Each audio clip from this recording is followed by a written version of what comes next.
एक आवश्यक सूचना। श्री हर्ष कपूर जी 1990 बैच के पंतनगर के स्टूडेंट रहे हैं। वो कैंसर से पीड़ित हैं। हम सारे पंतनगरियन अलग अलग फोरम पर उनकी मदद कर रहे हैं। आप उनकी मदद कर सकते हैं स्टार्स ऑफ पंतनगर के माध्यम से भी हमसे जुड़ करके starsofpantnagar@gmail.com पर ईमेल कर। इसी अपील के साथ हम उनके स्वास्थ्य लाभ की कामना करते हैं।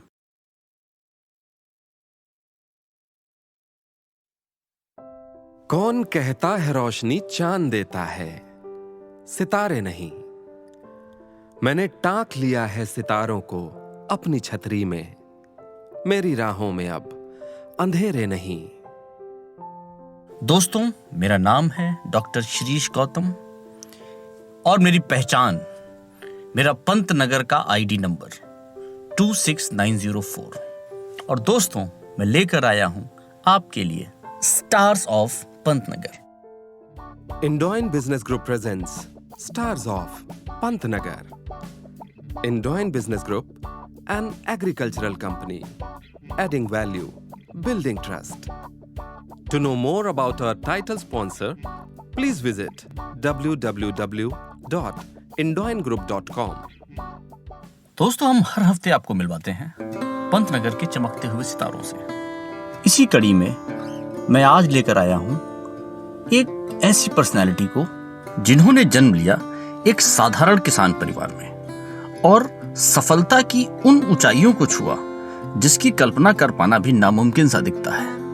आपके प्रोफेशनल करियर की शुरुआत 1967 में पंतनगर विश्वविद्यालय में बीएससी एजी ऑनर्स में दाखिले के साथ होती है, जिसके बाद आपने एग्रीकल्चर इकोनॉमिक्स विभाग में एमएससी और पीएचडी परसू करी और उसी विभाग में आपने अध्यापन का कार्य बहुत लंबे समय तक किया। इसके साथ ही साथ आपने विश्वविद्यालय के सभी महत्वपूर्ण पदों पर अपना योगदान दिया। College of agribusiness management की शुरुआत करने वाले भी आप ही हैं। आपके करियर को महत्वपूर्ण आयाम तब मिला जब आपने कुमाऊं विश्वविद्यालय के कुलपति का पदभार ग्रहण किया। इसके साथ ही साथ आपने 2 निजी विश्वविद्यालयों में भी कुलपति के पद को सुशोभित किया। आप भारत के साथ साथ विदेश में भी कई तरह के ऐसे काम करते आए हैं जिससे पंतनगर विश्वविद्यालय का परचम हर जगह लहराया है। जैसे आप इथोपिया की हरमाया यूनिवर्सिटी में विजिटिंग प्रोफेसर रहे हैं। इसके साथ ही साथ कई इंटरनेशनल प्रोजेक्ट्स को भी कंसल्टेशन दिया है, जिसमें इरी, एपीओ, एफएओ, ओईसीडी आदि प्रमुख हैं। आपको doctor Rajendra Prasad award for best original book in Hindi भी मिला है। उत्तराखंड रत्न अवार्ड से आप सम्मानित हुए हैं और इसके साथ साथ life time achievement award, higher education leadership award, इन सब के साथ साथ जो आपके जीवन का सबसे महत्वपूर्ण योगदान रहा agriculture entrepreneurship, agri business management के लिए, वो college of agribusiness management CABM Pantnagar के संस्थापक सदस्य के रूप में, जिसकी स्थापना करके आपने एग्री बिजनेस मैनेजमेंट में पंतनगर विश्वविद्यालय को बहुत बड़ा योगदान दिया। तो फ्रेंड्स, आइए स्वागत करें हमारे आज के guest doctor VPS Arora sir का। डियर लिसनर्स, आज आपकी तरफ से और स्टार्स ऑफ पंतनगर की पूरी टीम की तरफ से मैं आज के हमारे गेस्ट उनका एक बार फिर से स्वागत करता हूं। आपने किन किन रास्तों से, किन किन राहों से होकर के अपनी सफलता के मुकाम को हासिल किया। सर, हमारे लिसनर्स को और हमारे सारे श्रोताओं को जो भी स्टार्स ऑफ पंतनगर को सुनते हैं पूरी दुनिया भर में, सर उनसे रूबरू कराइए अपनी जर्नी के बारे में। सर, सबसे पहले तो मैं अपने ऑडियंस का स्वागत करता हूं और इस ग्रुप का, इस इनिशिएटिव को मैं वेलकम करता हूं कि मुझे इस योग्य समझा कि मैं अपनी जर्नी को, अपनी इस यात्रा का अपने ऑडियंस में शेयर कर सकूं। विशेषतः ऐसे व्यक्ति जिनका पंतनगर विश्वविद्यालय से संबंध रहा है या पंतनगर विश्वविद्यालय के एक्टिविटीज़ में इंटरेस्ट रहा है। मैं मेरठ ज़िले के एक छोटे से गांव में किसान का बेटा था। बचपन में मुझे ये इम्प्रेशन दिया गया था कि क्योंकि जॉइंट फैमिली थी, 4 भाई थे, सबसे छोटा मैं था, बाकी तीनों पढ़ रहे थे कि मुझे खेती करनी है, लेकिन डेस्टिनी अलग थी। मेरा एग्री बिजनेस में शुरू से इंटरेस्ट रहा है, बचपन से ही टीचिंग के लिए भी मेरा इंटरेस्ट रहा है। अपने साथ ही अपने छोटे बच्चों को मैं पढ़ाता रहता था। ऐसा हुआ कि जब इंटरमीडिएट किया तो वेटरनरी के लिए मैंने टेस्ट दिया था। मथुरा में एक वेटरनरी कॉलेज है जो यूनिवर्सिटी बन गई है, और पंतनगर में, दोनों जगह मेरा प्रवेश हो गया। मैंने पंतनगर को प्रेफर किया, पंतनगर ज्वाइन किया, लेकिन 8 दिन में ही मुझे लगा कि BVSC मेरे लिए नहीं बना हुआ है, तो मैंने BSCAG में चेंज कर लिया। BSCAG ज्वाइन करने के बाद मैं BSCAG फाइनल किया। ये 1967 से 70 तक मैं BSCAG honours agriculture and animal husbandry का विद्यार्थी रहा। तब तक भी मेरे दिमाग में यही था कि शायद मुझे ग्रेजुएशन के बाद खेती करने के लिए वापस जाना है, लेकिन मेरे भाई जो मुझसे बड़े थे और IRA में पढ़ रहे थे, उन्होंने कहा नहीं, अब आप पढ़िए। मैंने MSc में एडमिशन ले लिया। MSc में एडमिशन के बाद मेरा थोड़ा सा इंटरेस्ट हुआ एकेडमिक्स में आगे बढ़ने के लिए, तो फिर PhD में भी एडमिशन मैंने ले लिया। उन दिनों बैंक नेशनलाइजेशन हुआ था और काफ़ी जॉब एवेन्यूज़ बैंकिंग सेक्टर में आए थे, तो मेरा PhD में 1 साल हुआ था। तब तक मेरा 3 बैंक में सिलेक्शन हो गया। एक टर्निंग पॉइंट आया जब मैंने सोचा कि चलो एक बैंक ज्वाइन कर लेते हैं, तो मैं लखनऊ गया उसके लिए, मेडिकल देने के लिए। लेकिन रात भर जो हमारी ट्रेन चलती थी नगला से लखनऊ के लिए, नींद नहीं आई। नॉर्मली मेरे साथ ऐसा होता नहीं था। जब मैं नैनीताल पहुंचा लखनऊ, तो सुबह सोचा कि मैं क्या करना चाहता हूँ, मैं लाइफ में बनना क्या चाहता हूँ। तो मैंने अपने क्लासमेट जिसको मैं सबसे क्लोज समझता था, उसको फ़ोन किया वहाँ से। उन दिनों मोबाइल नहीं होते थे, तो वहाँ से एक लैंडलाइन से कॉल किया। मैंने कहा, जसबीर मुझे बताओ यार, मैं यहाँ ज्वाइन करूँ या वापस आ जाऊँ। उसने कहा, देखो तुम्हारा जो ड्रीम है वो बैंकिंग सेक्टर नहीं है, तुम्हारा ड्रीम पैसा कमाना नहीं है। तुम कुछ भी जायदाद बना लीजिए, प्रॉपर्टी बना लीजिए, लेकिन तुम्हें वो सेटिस्फैक्शन नहीं मिला जितना मैं तुम्हें जानता हूँ। तो मैंने डिसाइड किया और मैं वापस पंतनगर चला आया, PhD पूरी की, और उस दिन से इतना पैशन एकेडमिक्स के लिए क्रिएट हुआ कि मैं अपने गाइड का पहला स्टूडेंट था, और मेरी थीसिस जो है वर्ल्ड में, वो इंडिया में टॉप 5 में थी। वो कुछ कारण रहे कि जो है नंबर 1 नहीं हो पाई, but I was respected, regarded for my PhD work which I completed in 3 years duration, जो नॉर्मली कम ही होता है।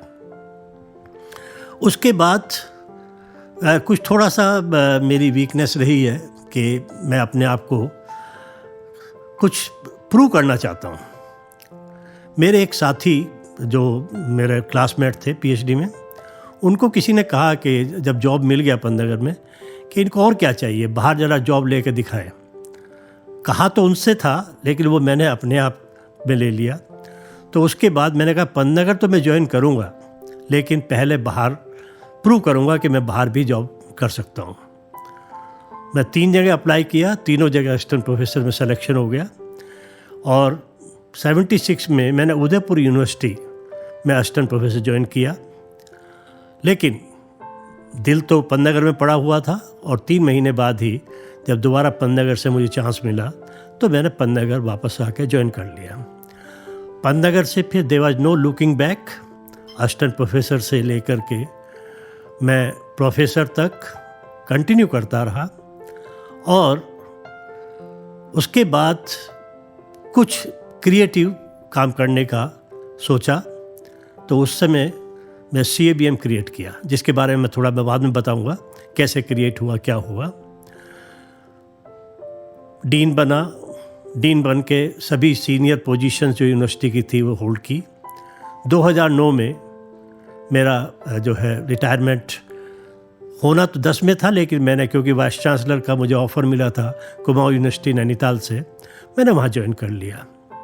इस बीच 4-5 मैंने इंटरनेशनल कंसल्टेंसी प्रोजेक्ट की, चाहे IRI की थी, OECD की थी, या FAO की थी, APO की थी। 4-5 मैंने कंसल्टेंसी प्रोजेक्ट की। 2 साल वर्ल्ड बैंक प्रोफेसर बन के इथोपिया गया। 3 साल कुमाऊं विश्वविद्यालय में, जो टोटली डिफरेंट यूनिवर्सिटी थी, डिफरेंट कल्चर था, लेकिन वहाँ पर भी प्रूव किया कि अगर आप ईमानदारी से सिंसियरली काम करते हैं तो आपको सम्मान भी मिलता है और आप कुछ संस्था के लिए करते भी हैं। तो कुमाऊं विश्वविद्यालय में एक सार्थक योगदान देने के बाद मुझे दूसरा टर्म मिल रहा था, लेकिन मैंने मना कर दिया कि अब एनफ, अब थोड़ा सा चेंज किया जाए। उसके बाद 3 विश्वविद्यालय में मैं सर्व किया, MIT यूनिवर्सिटी, वेंकटेश्वर यूनिवर्सिटी और शारदा यूनिवर्सिटी। 2 जगह वाइस चांसलर रहा मैं प्राइवेट यूनिवर्सिटी में। जब सोचा कि एडमिनिस्ट्रेशन बहुत हो गया तो फिर विदेश गया। 2 साल वहाँ पर विजिटिंग प्रोफेसर रह करके पुनः शारदा यूनिवर्सिटी में मैं आया हूँ और प्रोफेसर एमेरिटस के रूप में मैं यहाँ पे योगदान कर रहा हूँ।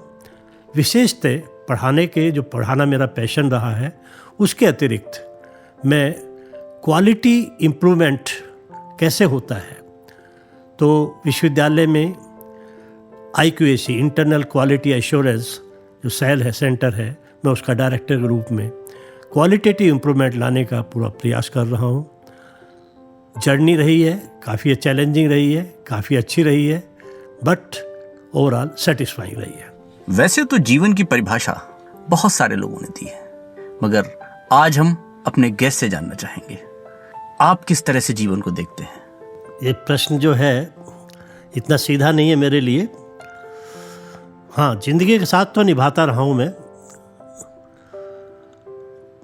मैंने अपनी लाइफ में एक उद्देश्य हमेशा रखा अपने सामने, किसी से अपेक्षा मत करो। जो हमारे साथ जुड़ता है, जो हमारे साथ योगदान करता है, उसका स्वागत है। जो नहीं कर पाता है, कोई बात नहीं है, किसी से शिकायत नहीं है। यदि हम किसी से अपेक्षा करते हैं और वो अपेक्षा पूरी नहीं होती है तो सेटबैक आता है। और मैंने लाइफ में इस नियम बनाया था, मुझे सेटबैक नहीं चाहिए, मुझे काम करना है। सबसे अगर मैं ऋणी हूँ जिन व्यक्तित्व का या जिन व्यक्तियों का, उसमें 2-3 बड़े गिने चुने हैं। सबसे पहले मेरी पत्नी। मैं आज जो कुछ भी प्राप्त कर पाया उसमें सबसे बड़ा योगदान मेरी पत्नी का है। मैं जैसा कि पहले बता चुका हूँ कि 2-2, 3-3 पद मेरे साथ रहे। तो रात को किस समय मैं घर आऊँगा ऑफिस से, उसका मुझे भी आइडिया नहीं होता था। कभी 8 बजे, कभी 9 बजे, कभी 10 बजे, कभी 11 बजे। मेरे लिए कोई संडे या हॉलीडे नहीं होता था। 15 अगस्त और 26 जनवरी का भी जो यूनिवर्सिटी का आयोजन होता था, मैं वहाँ जाने के बाद अपने कॉलेज या अपने ऑफिस चला जाता था। मेरी पत्नी ने कभी मुझसे उसकी शिकायत नहीं की, और खाली शिकायत ही नहीं, घर पर सब्जी क्या आनी है, बाकी चीज़ क्या आनी है, कपड़े क्या आने हैं, किसके आने हैं, कब आने हैं, उसमें मेरा योगदान कुछ भी नहीं रहा है। आप समझ सकते हैं कि जब मेरी बेटी की या बेटे की शादी हुई, उसकी परचेज के लिए मैं शायद ही कभी अपनी वाइफ के साथ गया हूँ। ड्राइवर को भेज दिया गाड़ी के साथ, वो अपने आप क्या परचेज करके लाई है, क्या दिया गया है, क्या नहीं, मुझे नहीं मालूम है। मेरे रिलेशन में किसी की मैरिज है, किसी का कुछ है, वहाँ क्या देना है, कहाँ जाना है, मुझसे आप चल पाओगे ये पूछा जाता था। ये नहीं होता आपको भी चलना है, आप चल पाओगे। मेरे बेटे की मैरिज से पहले जो सगाई थी पंतनगर में ही, और मैंने इंटरव्यूज रखे हुए थे उस दिन, मैं ऑफिस में था। मेहमान को क्योंकि पंतनगर में सब मेरठ से, दिल्ली से लोग गए थे, तो एक दिन पहले पहुंच गए थे। उन सबको अटेंड करना, उनको सबका अरेंजमेंट देखना, मैं नहीं कर पाया उसमें।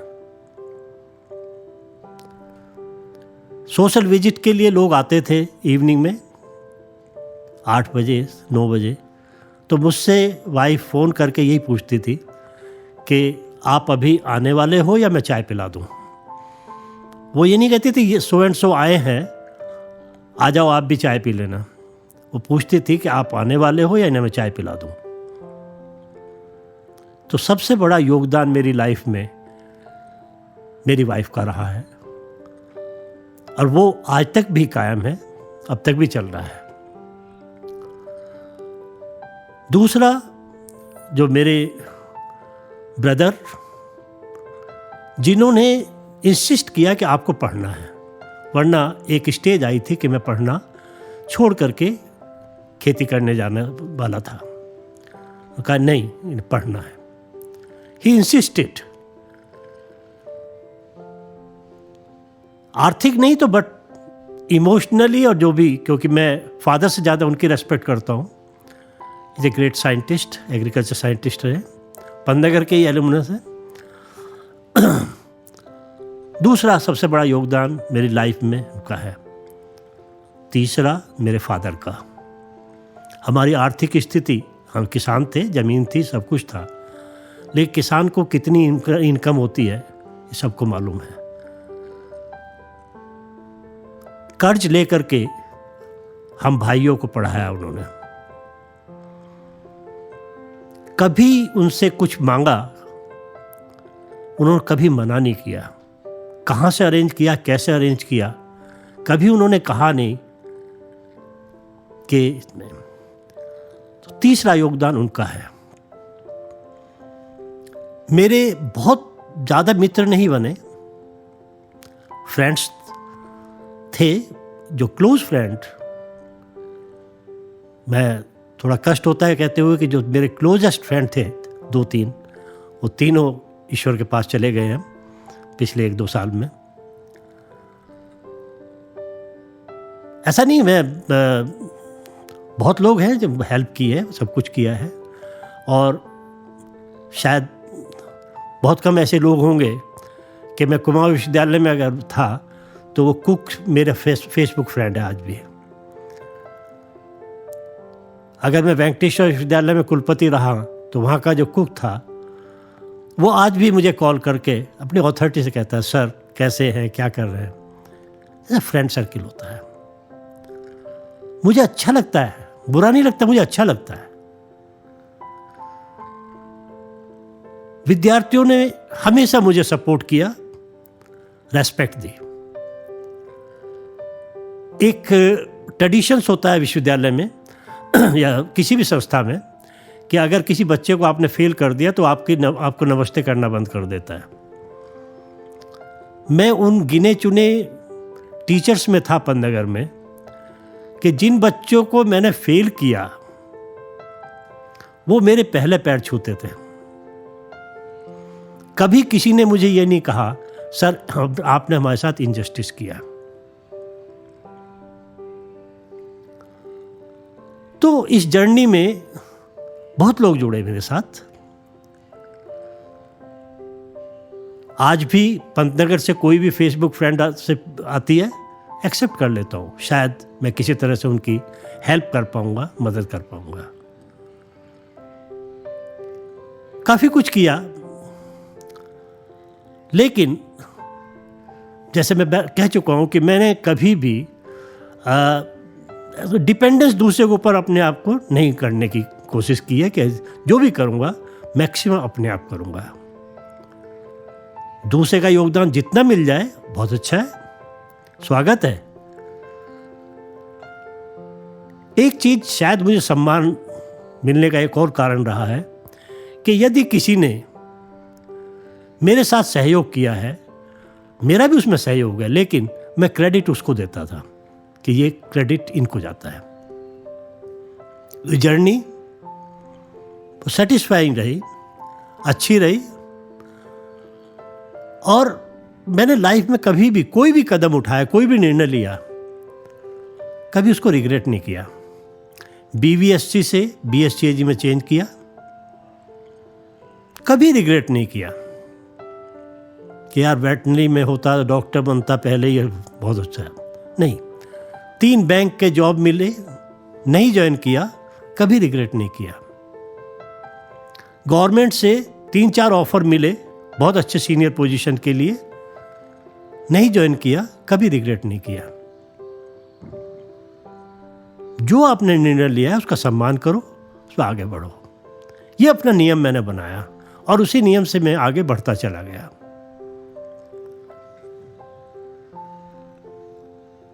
कुछ व्यक्ति हैं जैसे कि श्री आनंद स्वरूप, जो वाइस चांसलर थे पंतनगर के, एक वर्क कल्चर,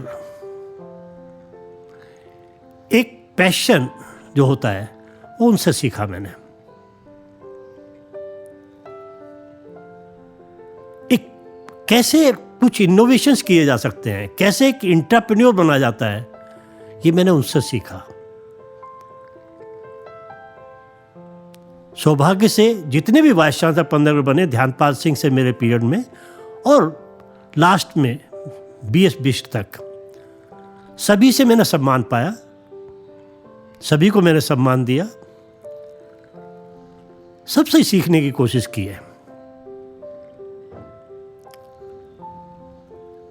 विश्वविद्यालय में कोई शायद ऐसा सीनियर पोजीशन रही हो जो मैंने जिस पे मैं नहीं रहा हूँ, चाहे डायरेक्टर एडमिनिस्ट्रेशन हो, चीफ सिक्योरिटी ऑफिसर हो, चीफ पर्सनल ऑफिसर हो, रजिस्ट्रार हो, करीब करीब सभी पोजीशन पर 2-3 पद है, जैसे डीन स्टूडेंट वेलफेयर नहीं बना मैं कभी, बट सभी पोजीशन पर जितनी कमेटीज होती हैं सबका चेयरमैन, चाहे वो एडमिशन कमेटी हो, पिटीशन कमेटी हो, नेगोशिएशन कमेटी हो। सबसे डिफिकल्ट टास्क होती है विश्वविद्यालय में नेगोशिएशन कमेटी, जिसमें कर्मचारियों से नेगोशिएट किया जाता है। वहाँ बहुत हाय तौबा होती है। मैं उसका भी चेयरमैन रहा और उसमें भी सबका सम्मान पाया। तो जर्नी रही, सबका योगदान मुझे मिला, अपेक्षा नहीं की, और इसीलिए शायद सम्मान मिला मुझे।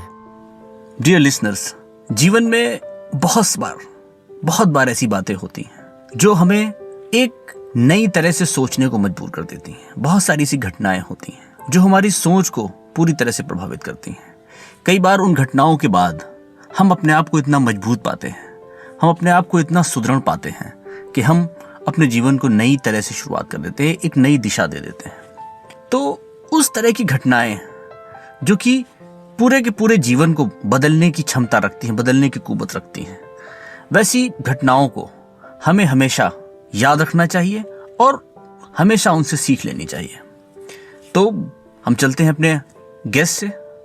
सर, आपके भी जीवन में कुछ ऐसी घटनाएं होंगी जिन्होंने एज ए टर्निंग पॉइंट काम किया होगा, या कुछ आपको ऐसा एहसास कराया होगा कि उस घटना के बाद से आपकी सोच में, आपके जीवन जीने के तरीके में, आपके लाइफ के परसेप्शन में क्या फर्क आया, क्या ट्विस्ट आया?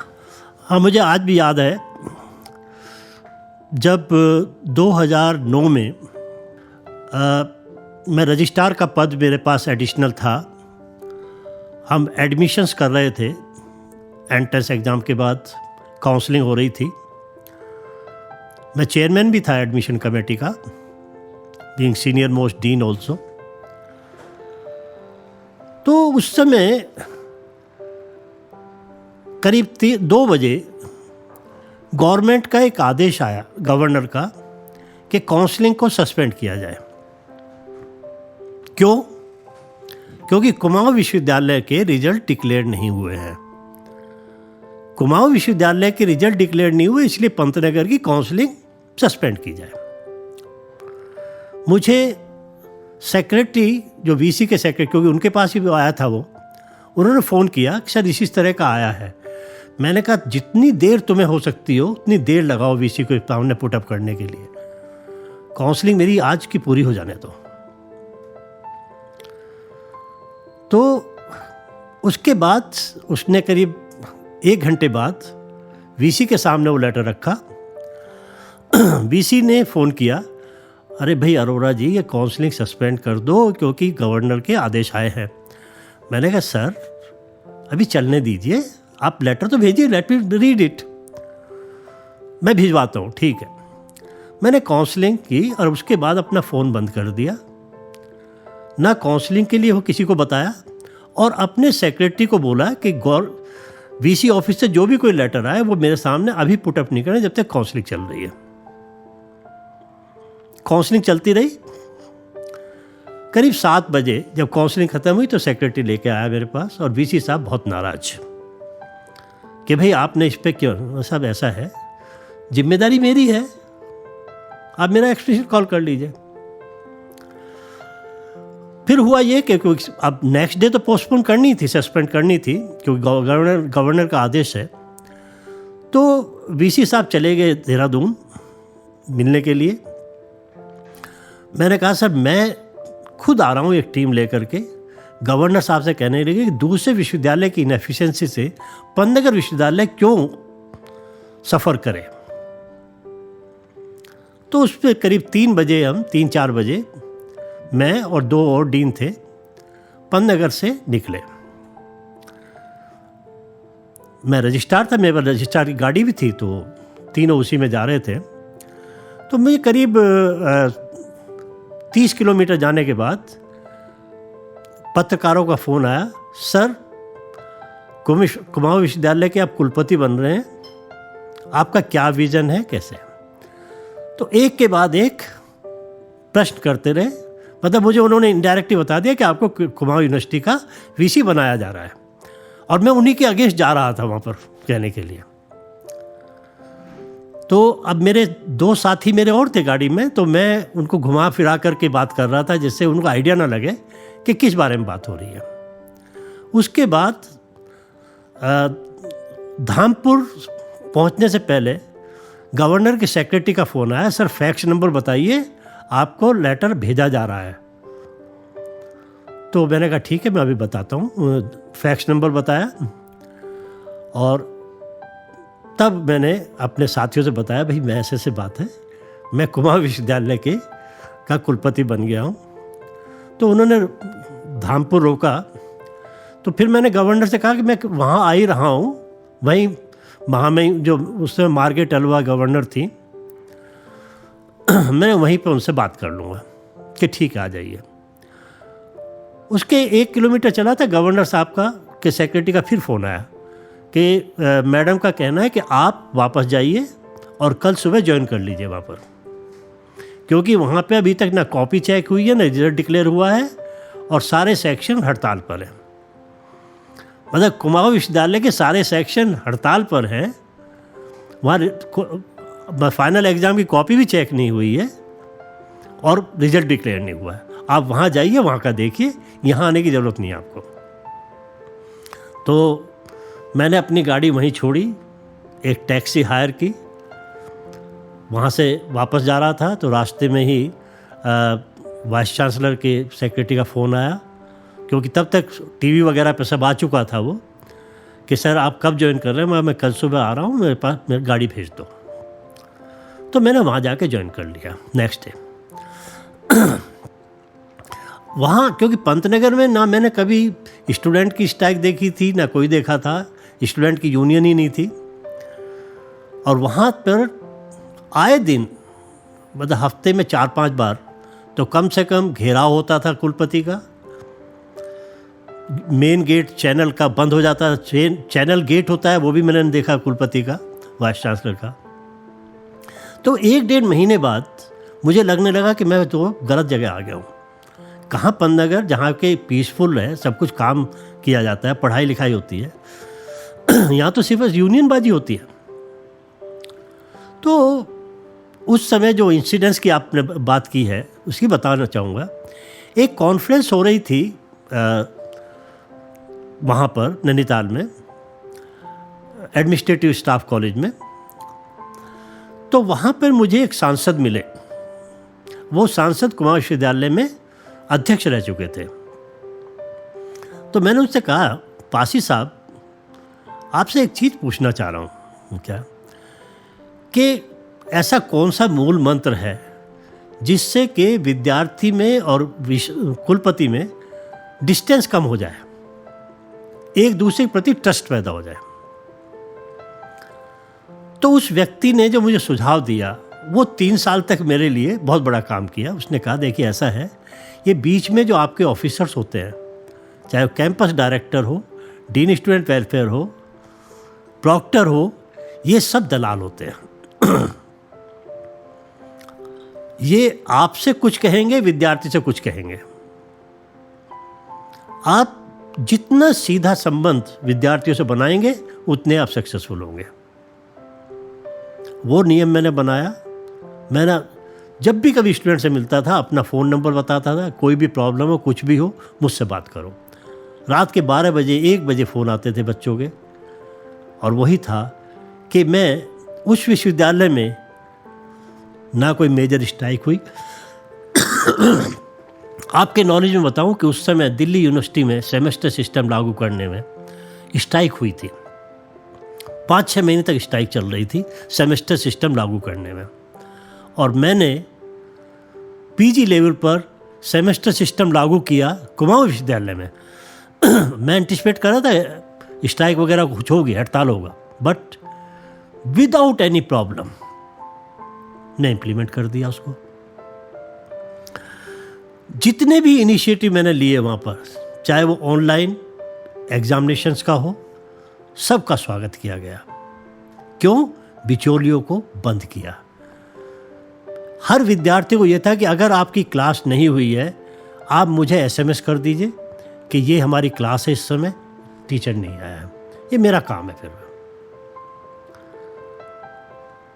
तो उस समय मुझे लगा था मैं फेल हो गया हूँ। जब 1-2 महीने में लगा कि मैं फेल हो गया, मुझे वापस जाना पड़ेगा छोड़ करके।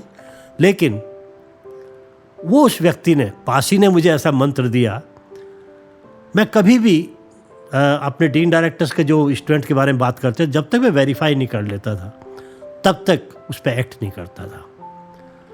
और इसीलिए मैं अपने विद्यार्थियों का, अपने स्टूडेंट्स का जो ट्रस्ट प्राप्त कर पाया, जो ट्रस्ट मैंने अपने लिए उनसे लिया या उनको ऊपर, वो आज तक भी कायम है। आज भी वहाँ का कोई भी विद्यार्थी उस पीरियड का जो कॉल करता है मुझे, गुरुजी आप कहाँ हैं, कैसे कर रहे हैं, आज भी मुझे वो सम्मान है। तो मेरा एक वो इंसिडेंस था जब मुझे लगने लगा था कि मैं फेल हो गया हूँ। और उसके बाद तो से इतिहास है तो सब जगह ही। क्योंकि जब मेरे 3 साल पूरे होने वाले थे तो गवर्नर साहब से कहा कि मैं एक भी दिन एक्सटेंशन नहीं लूँगा। तो उस समय के जो मुख्यमंत्री थे और गवर्नर थे, दोनों ने ये कहा मुझसे, दोनों चाहते थे कि मैं एक टर्म और लूँ, कि आपके अगेंस्ट ना कोई स्टूडेंट है, ना कोई टीचर है, ना कोई कर्मचारी है, सबको सैलरी मिल रही है, क्लासेज हो रही हैं, एग्ज़ाम्स हो रहे हैं, रिजल्ट टाइम से निकल रहा है। जो पब्लिक लीडर्स हैं, एमएलएज, एमपीज़, उन्हें आपसे कोई शिकायत नहीं, तो आप क्यों छोड़ना चाहते हैं? मैंने वहाँ सिलेक्शंस किए, सब मेरिट पे किए। हर एक के बारे में 10-10, 15-15 सिफारिश आती थी। लेकिन जब सबको पता चला कि ये मेरिट से करता है तो किसी को कोई शिकायत नहीं हुई। तो आप अगर अपनी ईमानदारी से, अपनी सिंसियरिटी से आप काम करते हैं तो आपको कोई भी प्रॉब्लम नहीं होगी, सारे ऑब्स्टेकल दूर हो जाते हैं। पंतनगर और उसका कल्चर, सर ये एक ऐसा विषय है जिसके बारे में बीइंग अ पंतनगरियन हम लोगों ने आपसे ही सीखा है। और आप तो सर बहुत लंबे समय से पंतनगर से जुड़े रहे हैं और आपका इस क्षेत्र में अनुभव बहुत बड़ा है। किस तरह से सर पंतनगर का कल्चर और वहाँ का वर्क एथिक्स किस तरह से आपके जीवन को प्रभावित किया? किस तरह से सर वो आपके लिए मददगार साबित हुआ? अब आपने जो है इस प्रश्न में कई सारे प्रश्न जोड़ दिए। एक तो कल्चर की बात आपने की है। कल्चर के लिए पंतनगर का मैं बहुत आभारी हूँ। जब विद्यार्थी के रूप में वहाँ गया तो वीक में एक बार वर्क प्रोग्राम होता था। सभी वर्क प्रोग्राम करते थे, झाड़ियाँ काटना, घास काटना। थर्ड ईयर तक जाते जाते प्रैक्टिकल क्रॉप प्रोडक्शन, खेती करना अपने आप। हालांकि किसान का बेटा था लेकिन उस दूसरे एनवायरनमेंट में करना। डिग्निटी ऑफ लेबर और एक टीम स्पिरिट, क्योंकि वो पीसीपी या एनएसएस में टीम बिल्डिंग होती थी। वो कल्चर जो एक डिग्निटी ऑफ लेबर जो सीखी है, जो एक टीम मेंबर बनना वहां से सीखा है। ईगो जैसी चीज जो सही पंतनगर वाले हैं उनमें नहीं आती है। पंतनगर वालों में मैंने कभी ये नहीं देखा है कि उनमें ईगो की प्रॉब्लम है या डिग्निटी ऑफ लेबर की कमी है। मैं डीन था। डीन बनने के बाद भी फैकल्टी नहीं थी। उसके बाद भी चाहे वो अपना गिलास उठा करके पानी अपने आप लाना है, अपने आप हीटर पे चाय बनाना है, बर्तन धो के लाना है, मुझे कभी नहीं लगता था कि मैं डीन हूं इसलिए मुझे ये नहीं करना चाहिए, कोई होना चाहिए। वो कल्चर जो पंतनगर से आया, dignity of labour, team spirit, और कभी भी आप ईगो मत रखिए। ये चीज ये अनपैरेलल्ड है। उसी संस्था में ये प्राप्त हो सकती है, हुई है। जहां तक इंस्पायर करने की बात है, मैं बायोलॉजी और मैथ्स दोनों का रेयर कॉम्बिनेशन उसमें एक्सेल करता था। जेनेटिक्स में हाईएस्ट मार्क्स आए थे मेरे क्लास में। प्लांट ब्रीडिंग में मेरा एडमिशन हुआ एमएससी में। लेकिन मैं जो इंस्पायर हुआ वो टीचर थे doctor VK. Pandey, agriculture economics के, जिसकी वजह से मैं एग्रीकल्चर इकोनॉमिक्स में गया।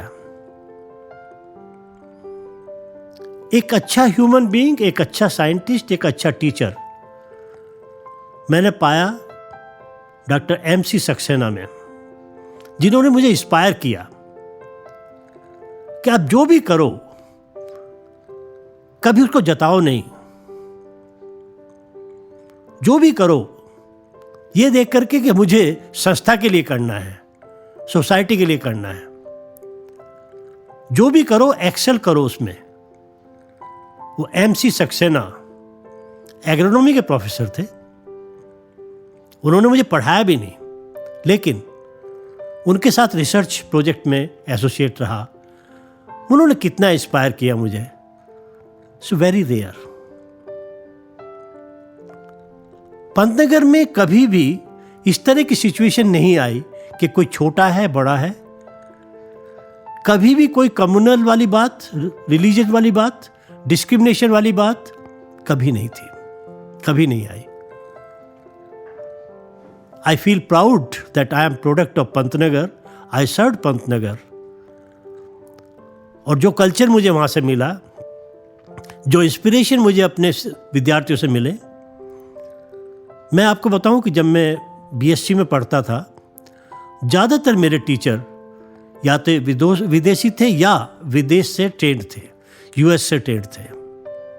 बहुत कम लोग थे जो कि इंडियन एजुकेशन से पीएचडी एमएससी किए थे।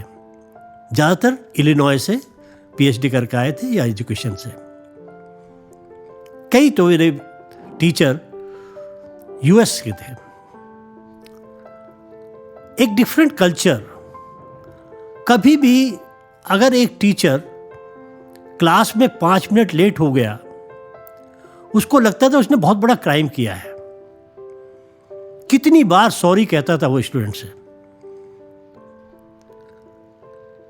वहां के वाइस चांसलर, जो कि डंडा सिंह वाइस चांसलर कहा जाता था जिनको, वो भी कहते थे कोई भी टीचर अगर क्लास छोड़ के मुझसे मिलने आया, सबसे बड़ा पनिशमेंट उसको मिलेगा। क्लास टॉप प्रायोरिटी, विद्यार्थी टॉप प्रायोरिटी, बाकी सब चीजें वेट कर सकती हैं। अगर क्लास में आपको जाना है, 1 मिनट भी आपको लेट नहीं होना है। मुझे आज भी एक इंसिडेंस याद है कि हम क्रॉप प्रोडक्शन फील्ड में जा रहे थे, एक्सपेरिमेंट स्टेशन, जंगल। क्लास के प्रैक्टिकल के लिए जा रहे थे, तो आपस में रास्ते में गाना गाते जा रहे थे। एक टीचर डॉक्टर YL नैने, वो जोर से चिल्लाए, इज इट क्लास और तमाशा। ही डिड नॉट एक्सपेक्ट कि इवन फील्ड में भी बच्चे डिसिप्लिन को वायलेट करेंगे। ये कल्चर पंतनगर से आया है। और वहाँ के, मैंने तो कुछ ही नाम लिए हैं, चाहे VK पांडे जी हों, डॉक्टर HL साहा हो, डॉक्टर MC सक्सेना हो, डॉक्टर अनंत राव हो, कुछ ही नाम है, लेकिन वहाँ पर इस तरह के बहुत सारे टीचर्स थे जिन्होंने कुछ ना कुछ हमको दिया है। अगर मैं एक अच्छा साइंटिस्ट बन पाया हूँ, अच्छा कंसल्टेंट बन पाया हूँ, तो उसमें सबसे बड़ा योगदान मेरे अपने गुरु doctor JS Sharma, doctor RC Agarwal, इनका रहा है। वो संस्था इस तरह के टीचर्स से भरी हुई थी। आज भी है, आज भी अच्छे टीचर्स हैं, अच्छे साइंटिस्ट हैं। उस समय सुबह 7 बजे अगर आप वॉक के लिए जा रहे हैं, तो आपको फील्ड में काम करते हुए, रिसर्च सुपरवाइज करते हुए टीचर्स मिल जाएंगे। ऐसा कल्चर दूसरी जगह नहीं है। दूसरी जगह अगर 9 बजे का टाइम है तो 9 बजे के बाद जाते हैं, लेकिन वहाँ पर सुबह 7 बजे कोई नहीं कहता था उनसे, अपने आप जाते थे। बहुत अच्छा कल्चर दिया वहाँ पर। I am indebted to Pantnagar. जैसा हमने अपने पिछले एपिसोड में फ्लोट किया था कि स्टार्स ऑफ पंतनगर में कोई भी हमारे लिसनर्स, जो भी हमारे आने वाले गेस्ट हैं, जैसे इस बार डॉक्टर VPS अरोड़ा सर हैं, उनसे जो भी कुछ प्रश्न पूछना चाहता है, तो उसी क्रम में 2 प्रश्न हमारे पास आए थे। इसमें एक वीरेंद्र गोस्वामी सर का क्वेश्चन है। प्रणाम सर। सन 2000 में मैंने CABM ज्वाइन किया था और वो 2 साल मेरी ज़िंदगी के बड़े खूबसूरत साल थे। एक यूनिक कॉलेज, यूनिक करिकुलम और एक एनर्जी से भरा हुआ इन्वायरमेंट। सब जानते हैं कि ये CABM आपका ही ब्रेन चाइल्ड था और इस CABM से पास आउट कई सारे स्टूडेंट्स आज इंडस्ट्री में लीडिंग पोजीशंस पे हैं और कई सारे लोग अपनी सक्सेस के लिए आपको एक सिग्निफिकेंट कंट्रीब्यूटर मानते होंगे। आज से 22 साल पहले CABM को शुरू करना और उसको इम्प्लीमेंट करना, उस आइडिया को इम्प्लीमेंट करना जो एक नया आइडिया था उस समय के लिए, ये जर्नी बहुत आसान तो रही नहीं होगी। तो सर आप बताएंगे कि ये आइडिया कहाँ से आया और कैसे आपने फाइनली इसको इम्प्लीमेंट किया, कैसे CABM बन के तैयार हुआ? CABM से मैं भावनात्मक रूप से जुड़ा हुआ हूँ और उसकी हर डेवलपमेंट में मुझे पर्सनल मेरा जुड़ाव है। मैं उस समय ये 1994 की बात है, 93 या 94 की बात है। मैं हेड ऑफ द डिपार्टमेंट था एग्रीकल्चर इकोनॉमिक्स में। एक एनुअल कॉन्फ्रेंस में मैं हैदराबाद गया हुआ था, तो वहाँ पे एक डिस्कशन को मैं चेयर कर रहा था और उसमें ये था कि भाई एग्रीकल्चर इकोनॉमिक्स वालों को जो इम्पैक्ट एग्रीकल्चर में उनको करना चाहिए, जो कंट्रीब्यूशन करना चाहिए, वो नहीं हो पा रहा है। कुछ नई चीज आनी चाहिए। तो उस समय जस्ट माइंड से एक सुझाव आया कि जब तक हम एग्रीकल्चर इकोनॉमिक्स वाले एग्रीकल्चर को बिजनेस के रूप में नहीं मान्यता देते हैं, और उस मान्यता को इम्प्लीमेंट नहीं करते, इनोवेट नहीं करते हैं, तब तक वो चीज़ नहीं आएगी। हमको एक नई ब्रीड एग्रीकल्चरिस्ट की बनानी चाहिए, एग्रीकल्चर इकोनॉमिस्ट की बनानी चाहिए, जो कि बिजनेस में एक्सपर्टीज रखती हो। तो उसके लिए हमको, क्योंकि MBA प्रोग्राम चल रहा है, अहमदाबाद में चल रहा था उस समय, PGP इन एग्रीकल्चर, बट वो भी होलिस्टिक नहीं था, वो भी माइक्रो लेवल पे नहीं जाता था। तो उस समय हम 4-5 लोग थे, हमने सोचा कि यार इसमें एक why not we start a program in agribusiness. ये कॉन्सेप्ट नहीं था यहाँ पर, विदेशों में था, मैं ये नहीं कह रहा हूँ कि इंडिया में ही इनोवेट हुआ है, बट इंडिया में पहली बार ये सोचा गया कि हमको एग्री बिजनेस में प्रोग्राम लाना चाहिए, मास्टर्स। शुरुआत कौन करेगा?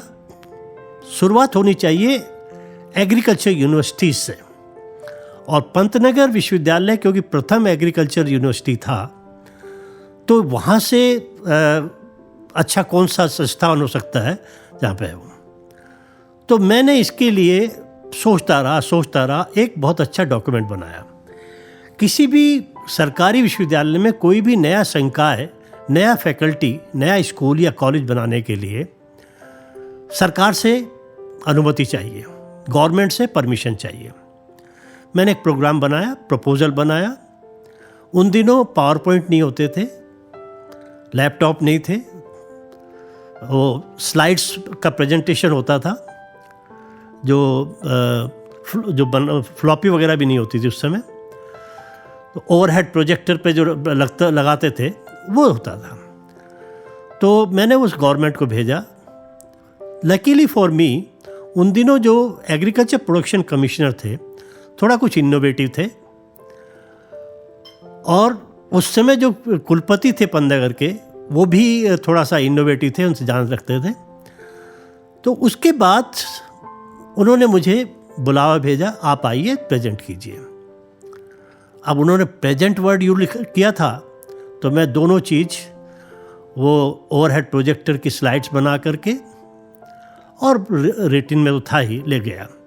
मैंने वहाँ पे प्रेजेंट किया, उनको आइडिया बहुत पसंद आया। उन्होंने कहा ठीक है। अगले दिन उन्होंने मुझे चीफ सेक्रेटरी के यहाँ प्रेजेंटेशन के लिए बुला लिया। मैंने चीफ सेक्रेटरी के यहाँ प्रेजेंटेशन दिया। उन्होंने कहा आपका प्रपोजल डन, और आप जल्दी ही इसका मिलेंगे। ये 94 की बात थी। तो वेट करता रहा। एक दिन वो एग्रीकल्चर प्रोडक्शन कमिश्नर से वीसी को कॉल आया कि अरोड़ा साहब को भेजिए, कुछ अच्छी खबर है। तो मैं वहाँ गया। जा कर के एपीसी ने बताया कि उन दिनों मुख्यमंत्री जी को प्रस्ताव इतना पसंद आया कि उन्होंने उसको इटावा में लागू करने का परमिशन दे दिया। अब वो अरोड़ा साहब को ही इम्प्लीमेंट करना है। अब आप समझ सकते हैं कि जिसने पंतनगर के लिए सोचा हो, वो इटावा में, जहाँ कुछ भी नहीं था उस समय, वो कानपुर विश्वविद्यालय से संबद्ध था कॉलेज, लेकिन वहाँ पे कुछ भी नहीं था। तो कहा कि अरोड़ा साहब इसको आप इम्प्लीमेंट कीजिए वहाँ पर। मैंने कहा आई एम सॉरी, इस बारे में मैं कुछ नहीं कह सकता, मेरे कुलपति बताएंगे, वाइस चांसलर, क्योंकि मैं इंटरेस्टेड नहीं था उसमें। लेकिन गवर्नमेंट को मना भी नहीं किया सकता। मेरा ठीक है, मुख्यमंत्री जी ने कहा है, अब उसमें जो कुलपति जो डिसाइड करेंगे वो मैं करूँ या दूसरा भी करे। सौभाग्य से कुछ महीने बाद मुलायम सिंह जी की गवर्नमेंट चेंज हो गई, मायावती जी आई।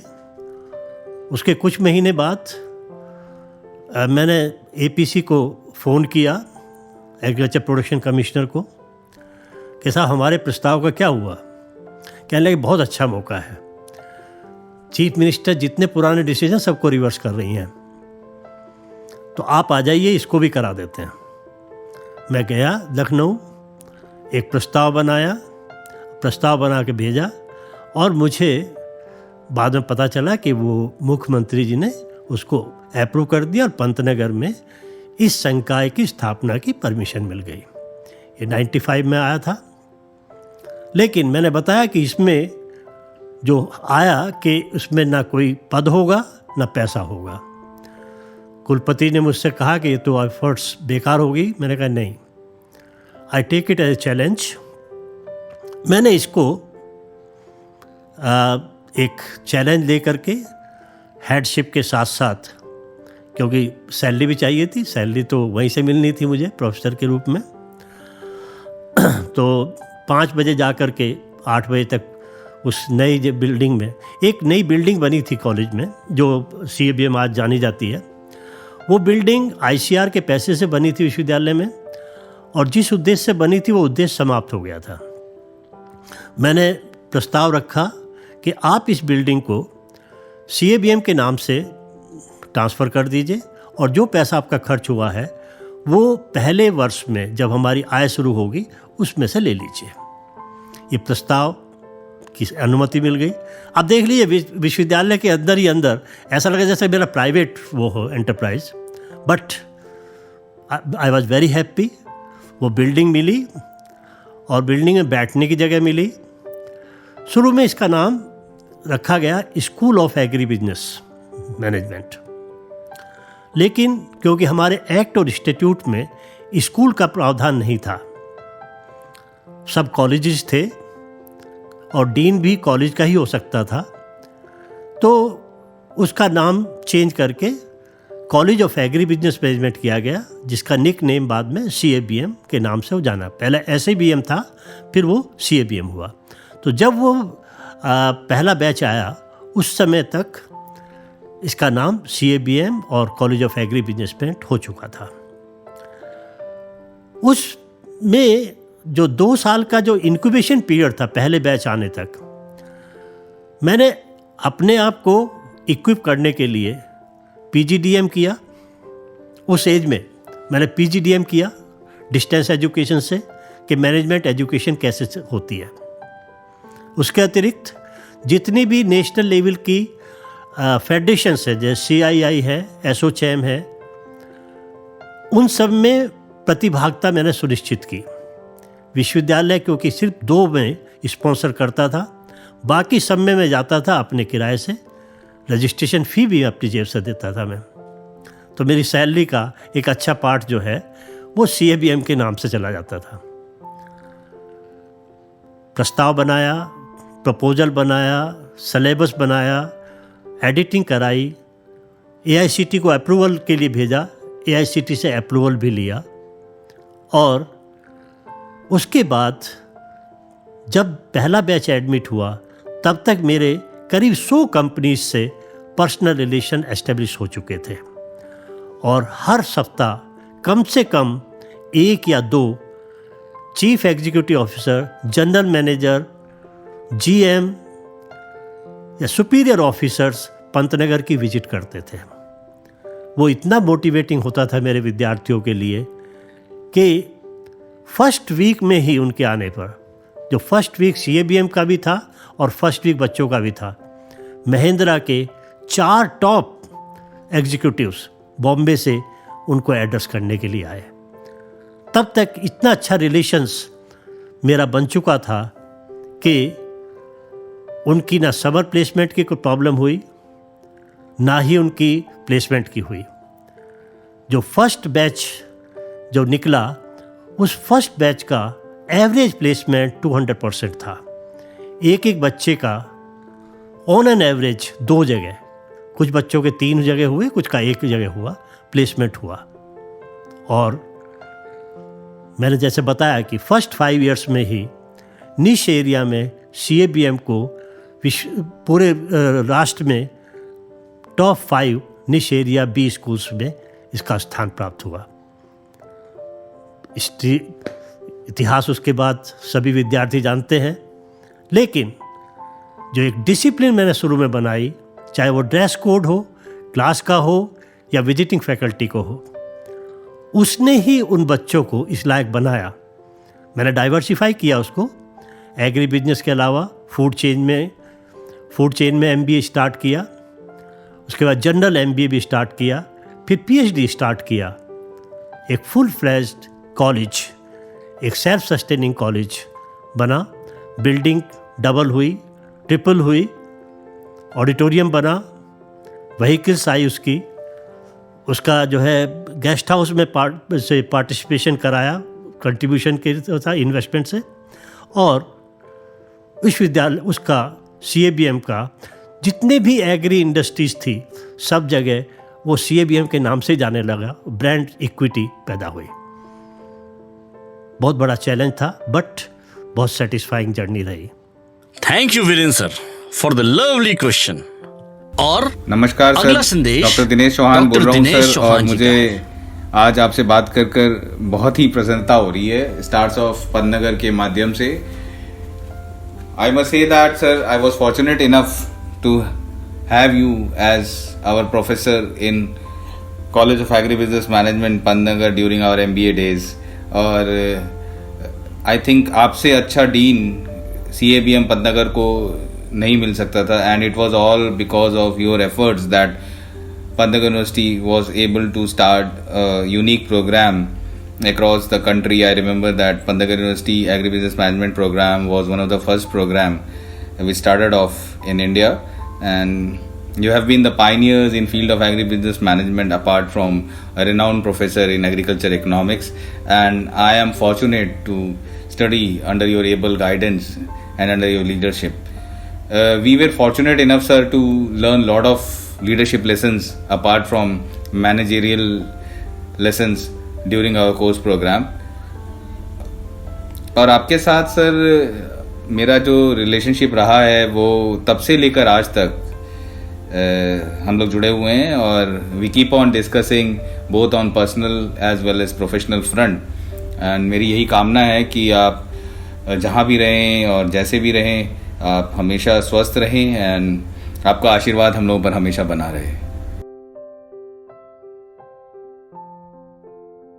दिनेश, मुझे आज भी याद है जब मेरा 2000 में इथोपिया जाने का प्रोग्राम बना, MDP हॉल में आपके बैच ने मुझे बुलाया कि हम बात करना चाहते हैं। मेजॉरिटी ऑफ द स्टूडेंट्स उस समय कह रहे थे कि भाई आप हमें छोड़ के कैसे जा सकते हैं। It was only you who mentioned कि चेंज अच्छे के लिए होना चाहिए, चेंज डाउनफॉल के लिए नहीं होना चाहिए, and you demonstrated your positive attitude that time. आपसे फ्लैटरिंग नहीं होती थी, कभी आपने फ्लैटरिंग नहीं की है, and this is one thing which I always appreciated in you.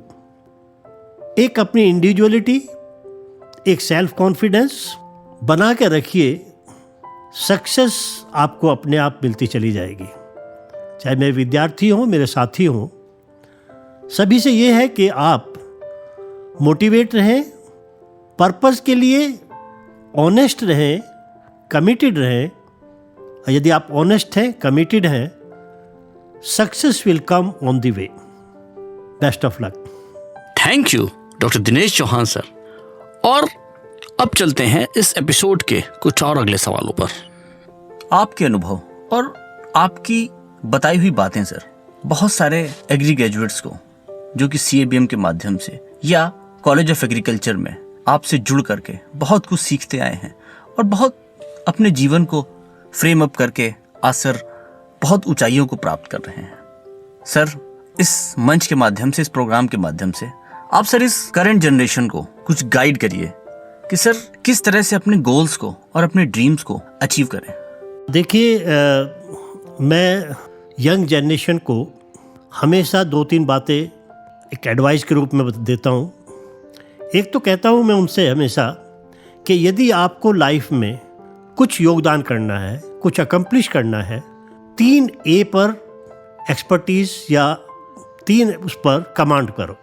3 A's: aspirations, Aspire, have a big dream, have a dream, have a big dream. जब तक आपका ड्रीम नहीं होगा, जब तक आप एस्पायर नहीं करेंगे, तब तक आप किसी भी काम करने के लिए मोटिवेटेड नहीं होंगे, या कुछ करेंगे भी तो आप निरुद्देश्य होंगे। दूसरा, attitude. Always keep attitude positive. Negative attitude से कुछ भी प्राप्त नहीं कर सकते आप। और पॉजिटिव एटीट्यूड लाने में कोई डिफ़िकल्ट नहीं है, it's not difficult at all. और तीसरा है उस पर एक्शन, 3A। तो जो यंग जनरेशन है उनको 3A, have dream, have positive attitude and have action plan for that. दूसरे जो मैंने पहले भी बताया है, don't expect from anybody.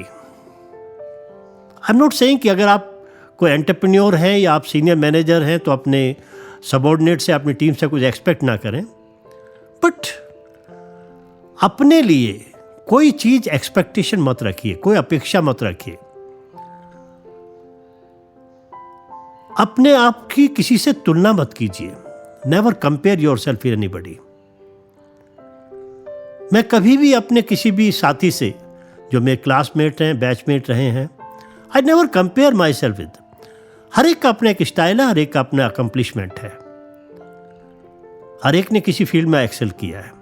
Don't compare your self with anybody. यदि आप कंपेयर करने लगेंगे तो आप अपने आप को छोटा मान रहे हैं। कंपेयर मत कीजिए, कोई अपेक्षा मत कीजिए, और 3A's पर बने। आप पंतनगर के कल्चर जो आप लेके आए हैं उसके साथ आप आगे बढ़ेंगे। इसका इज द लिमिट। आज भी मुझे याद है कि जब मैं CABM के डीन के साथ साथ एग्री बिजनेस एग्री क्लिनिक, जो सेंट्रल गवर्नमेंट की स्कीम थी, उसका नोडल ऑफिसर था, उसमें 2 महीने की हम ट्रेनिंग करते थे एग्रीप्रेन्योर्स प्रोड्यूस करने के लिए। और अपने रहते रहते करीब 150-200 एग्रीप्रेन्योर्स प्रोड्यूस हुए, और they are successful agribusinesses established in Uttarakhand, very successful. उसी से वही कल्चर लेके गए, वही कमिटमेंट उनका रहा, और अपने आप का किसी से कंपैरिजन नहीं किया उन्होंने। They have been very successful. Failure आती रहती है, बट फेलियर को एक स्टेपिंग स्टोन बना करके आगे बढ़िए। Always try, yes I will build up on this, I will remove those weaknesses.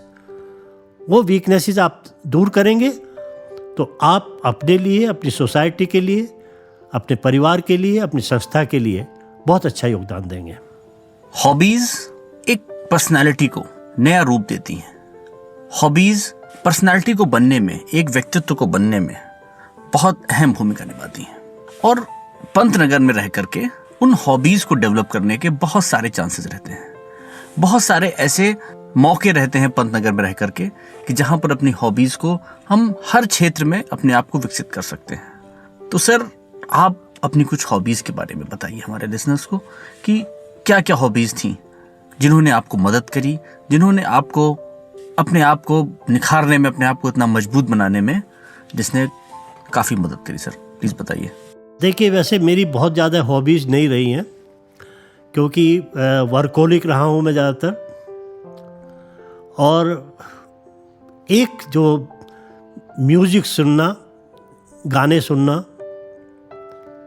मुझे अभी तक याद है कि जब तक PhD में चाहे रिसर्च करना हो या कोर्स के लिए पढ़ना हो, जब तक गाने आते थे, उन दिनों विविध भारती से आते थे 10:30-11 बजे तक, उसके बाद नहीं पढ़ता था, तब तक ही पढ़ता था मैं। तो एक अच्छी हॉबी मैं अपने आप अभी मानता हूँ, और वो मुझे आज भी बनी हुई है।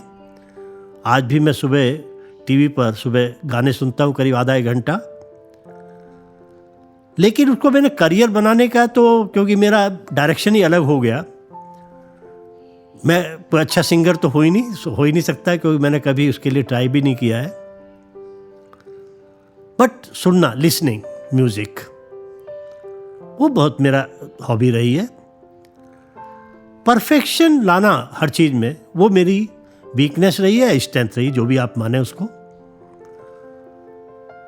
तो मुझे कोई स्पेसिफाई करना है कि मुझे कोई हॉबी रही है जिसको करियर बनाने के लिए मैंने कोई उसके लिए रिग्रेट हो या कुछ, ऐसा कुछ भी नहीं रहा है। बट ये है कि कुछ ना कुछ आगे बढ़ते रहना है। गिव अप नहीं करना है, बस यही रहा है। इसमें बहुत बड़ा मैं जवाब नहीं इसमें दे सकता हूँ, क्योंकि हॉबी मेरा इतना ही है कि चाहे मोहम्मद रफ़ी के गाने हों या किशोर कुमार के हों या मुकेश के, बट मुझे पसंद है, अच्छे लगते हैं और काम करते हुए भी सुनता रहता हूँ, अच्छा लगता है मुझे। सर, ये प्रश्न एक गुरु से पूछना कि गुरु का क्या महत्व है, अपने आप में सर एक सूर्य को रोशनी दिखाने वाली बात है। मैं सर आपसे जानना चाहूँगा, सर हमारे लिसनर्स को सर बताइए कि कुछ आपके भी गुरु रहे होंगे जिन्होंने आपके जीवन को दिशा दी। देखिए, मैं हमेशा टीचर को और गुरु को डिफ्रेंशिएट करता हूँ। गुरु वो होता है जो विद्यार्थी की बुराइयों को उससे निकाल कर अपने में ले लेता है, जो अच्छी चीज़ है विद्यार्थी में छोड़ देता है या अपनी ओर से देता है। टीचर उसको अपना कंट्रीब्यूट करता है, अपना ज्ञान देता है उसको, बट एक गुरु जो होता है, गुरु उसको एक परफेक्ट ह्यूमन बीइंग बनाने के लिए उसको क्या क्या त्याग करना चाहिए विद्यार्थी को, वो बताता है या उसके लिए वो एजेंट बनता है। मेरा प्रयास हमेशा ये रहा है कि मेरे विद्यार्थी में जो भी उनके अवगुण हैं या कमियां हैं वो अपने से दूर करें और वो परफेक्शन की ओर जाएं, अच्छे प्रोफेशनल बने, अच्छे ह्यूमन बीइंग बने। मेरे हिसाब से यही एक गुरु का कार्य होता है। टीचर का कार्य तो सिर्फ अपना ज्ञान देना उसका होता है, तो टीचर देता है, गुरु उससे उसकी बुराइयां, उसकी कमियां विद्यार्थी से लेता है। यूनिवर्सिटीज़ और यूनिवर्सिटीज़ की रिसर्च और एजुकेशनल सिस्टम, ये सारा का सारा सिस्टम देश की इकॉनमी को मजबूत करने में बहुत अहम भूमिका निभाता है।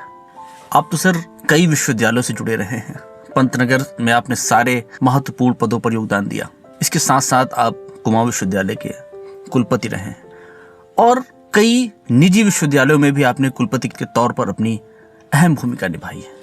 सर, क्या बताना चाहेंगे कि किस तरह से और इस यूनिवर्सिटी सिस्टम को और मजबूत किया जाए, या इसमें क्या नए पायदान जोड़े जाएं जिससे कि हमारे देश की अर्थव्यवस्था, और किस तरह से सर इन सारे महत्वपूर्ण चीज़ों को आपस में मिला करके कैसा तैयार किया जाए एक व्यवस्था जिससे हमारा देश और अग्रणी बने, प्लीज़ बताइए सर। देखिए, ये बात तो आपने सही कहा है कि शिक्षा संस्थान जो होते हैं, यूनिवर्सिटी हो या कॉलेज हो, पर्टिकुलरली रिसर्च इंस्टीट्यूशन, उनका बहुत बड़ा योगदान होता है राष्ट्रीय व्यवस्था को, अर्थव्यवस्था को गति देने के लिए। बहुत बड़ा कंट्रीब्यूशन रहा है और होना भी चाहिए। लेकिन सभी संस्थान अपना दायित्व निर्वाह करते हों ऐसा नहीं है। कुछ संस्थाएं अच्छा करती हैं। पंतनगर ने बहुत बड़ा कंट्रीब्यूशन किया है राष्ट्र के लिए। अगर आज फूड में सेल्फ सफिशिएंसी है राष्ट्र में, पंतनगर और अन्य कृषि विश्वविद्यालयों का, आईसीआर का योगदान है उसमें। लेकिन जो आपने पूछा कि नया डायरेक्शन क्या होना चाहिए, पंतनगर उस समय जाना जाता था पंतनगर बीज और पंतनगर प्रोडक्ट, चाहे वो बीज हो या विद्यार्थी हो या टीचर्स हो। आज भी वो आवश्यकता है कि अच्छी क्वालिटी के सीड, अच्छी क्वालिटी के विद्यार्थी, अच्छी क्वालिटी के साइंटिस्ट पंतनगर से निकले। सबसे बड़ा योगदान राष्ट्र के लिए वो होगा। एक वीकनेस जो मैं महसूस करता हूं, जो पहले स्ट्रेंथ थी, अब वो वीकनेस है पंतनगर की नहीं, सभी कृषि विश्वविद्यालय के लिए, कि एग्रीकल्चर एक्सटेंशन में जो हमारा योगदान होना चाहिए उतना नहीं हो पा रहा है। वो एग्रीकल्चर एक्सटेंशन में हमें मोटिवेटेड एग्रीकल्चर एक्सटेंशन स्पेशलिस्ट विद्यार्थी के रूप में, साइंटिस्ट के रूप में, एक्सटेंशन स्पेशलिस्ट के रूप में निकालने होंगे। सॉरी। सो हमको नया डायरेक्शन ये देना है कि एक होलिस्टिक प्रोड्यूस करें हम वहाँ से ऐसी वैरायटी जो लॉन्ग टर्म हो, सस्टेनेबल हो, ऐसे विद्यार्थी जो ऑलराउंडर हो, ऐसे विद्यार्थी जो फील्ड में जा कर के किसानों से बात करके, एग्रो इंडस्ट्री से बात करके गर्व महसूस करें, शर्म महसूस ना करें। ऐसे विद्यार्थी प्रोड्यूस होंगे तो राष्ट्र का योगदान सुनिश्चित हो जाएगा उनसे। आज के समय में स्टार्टअप्स हमारी अर्थव्यवस्था को आगे बढ़ाने में बहुत महत्वपूर्ण योगदान दे रहे हैं। सर, जैसा कि ये हमारा स्टार्स ऑफ पंतनगर भी अपने आप में एक स्टार्टअप है। और सर, इस प्रोग्राम के माध्यम से हम लोग प्रयासरत रहते हैं कि पंतनगर विश्वविद्यालय में स्टार्टअप्स को और कैसे प्रमोट किया जाए या कैसे इंडक्ट कराया जाए, कि इस कल्चर को, स्टार्टअप के कल्चर को कैसे और विकसित किया जाए और पुष्ट फॉर्म में लाया जाए। मैं सर आपसे जानना चाहूँगा कि आप स्टार्टअप्स को कैसे देखते हैं और क्या वो मैकेनिज्म है, क्योंकि आपके अनुभवों के आधार पर वो चीज़ अगर परिभाषित होगी तो उसका अपने आप में एक अलग ही व्याख्या होगी कि स्टार्टअप्स को किस तरह से और पंतनगर में विकसित किया जाए और क्या क्या ऐसे महत्वपूर्ण कदम हैं जो विश्वविद्यालय उठाए और स्टार्टअप का कल्चर पंतनगर विश्वविद्यालय में विकसित हो सके। कुछ बताइए सर। देखिए, स्टार्टअप एग्रीकल्चर फील्ड में मेरा जुड़ाव रहा है। CABM इटसेल्फ आज ए स्टार्टअप, जिसमें ना गवर्नमेंट से कोई योगदान था ना विश्वविद्यालय से, और वो स्टार्टअप एक सक्सेसफुल स्टार्टअप प्रूव हुआ पूरी कंट्री में। और उसी के आधार पर in all agriculture universities CABM के प्रोटोटाइप स्टार्ट हुए। इसके अतिरिक्त, जैसे मैंने अभी पहले ही बताया था, कि agri business agree clinic scheme के माध्यम से मैंने उत्तराखंड को और उत्तर प्रदेश को बहुत सारे एग्रीप्रेन्योर्स दिए जिन्होंने स्टार्टअप्स शुरू किए।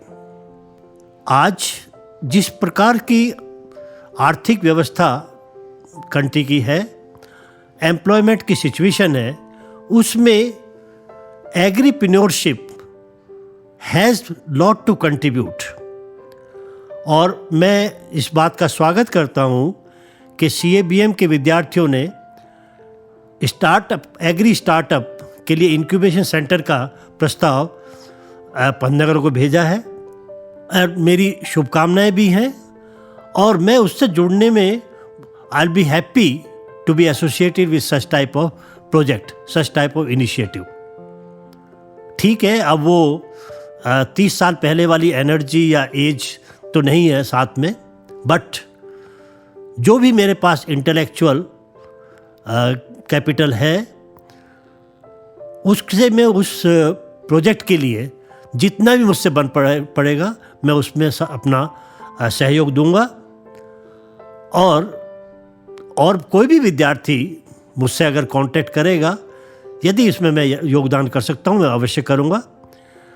एग्री स्टार्टअप का बहुत बड़ा स्कोप हमारी आर्थिक व्यवस्था के लिए है, हमारी कंट्री के लिए है, क्योंकि agriculture still continues to be the backbone of Indian economy.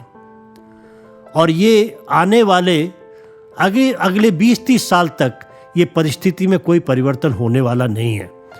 अगर लॉकडाउन या कोरोना की वजह से कंट्री को बचाया है तो एग्रीकल्चर सेक्टर ने बचाया है। इसी सेक्टर की वजह से आज हम उस स्थान पर खड़े हुए हैं कि आज डिफेंस की परचेज कर रहे हैं। इतना है, ये भूखे नहीं मर रहे हैं लोग, it's only because of agriculture sector. और आज startups, number of agriculture startups are coming up in the agriculture sector, चाहे वो रिटेलिंग में हो या प्रोसेसिंग में हो। तो मेरा उसमें शुभकामनाएं भी हैं और मेरा योगदान भी जो भी अपेक्षित होगा मैं उसे जरूर करूंगा। आपसे बातें करते करते सर बिल्कुल भी ऐसा महसूस नहीं हो रहा कि आपसे ये बातों का सिलसिला खत्म हो, मगर फिर भी सर समय की अपनी पाबंदियां हैं। तो मैं सर आपसे रिक्वेस्ट करना चाहूंगा कि कुछ जाते जाते आशीर्वचन दीजिए, जिनसे हमारे लिसनर्स और हम सारे लोग आपकी रोशनी अपने दिल में, अपने दिलों में समाकर अपने जीवन को सफल बनाएं। मैं बहुत सिंपल वे में इन ब्रीफ ये कहना चाहूँगा कि अपनी रूट्स, जो आपकी जड़ें हैं पंतनगर में जो सींची गई हैं, उनमें वही पानी, वही खाद देते रहिए जो पंतनगर ने आपकी जड़ों को दिया था। यदि आप ऐसा करते रहेंगे तो आपकी जड़ें मजबूत रहेंगी, उससे स्टेम और लीव्स और फ्रूट्स जो आएंगे वो समाज को हमेशा बेनिफिशियल रहेंगे, आपको संतुष्टि देंगे, आपको खुशी देंगे। हमेशा अपने आप को महसूस कीजिए कि हमारी जो रूट्स पंतनगर में थी वो आज भी कायम है और उन्हीं पर हम आगे वट वृक्ष बना रहे हैं, उन्हीं से हम आगे बढ़ रहे हैं और उन्हीं से ऊपर जो बिल्डअप किया है उसी से फ्रूट्स और लीव्स और स्टेम आ रहा है। हम उनको गिव अप नहीं करेंगे। उस कल्चर को, उस संस्कृति को, उन मान्यताओं को, उन ट्रेडिशंस को बनाए रखिए। उस डिग्निटी ऑफ लेबर, उस culture,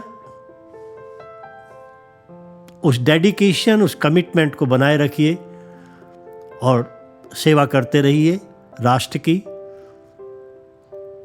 God will bless you. अपने बैचमेट को मैं क्या कहूँगा, छोटा हूँ उसमें, लेकिन अपने विद्यार्थियों को, अपने जूनियर्स को ये ज़रूर कह सकता हूँ। मेरे बैचमेट काफ़ी अकम्पलिश्ड हैं, तो I feel proud to belong to 1967 batch of Pantnagar. चाहे वो किसी भी कॉलेज के हों, किसी प्रोग्राम के हों, I always feel proud to be of 1967 batch. जो भी श्रोता हैं, जो भी इस कार्यक्रम को सुन रहे हैं, उन सब का मैं बहुत आभारी हूँ।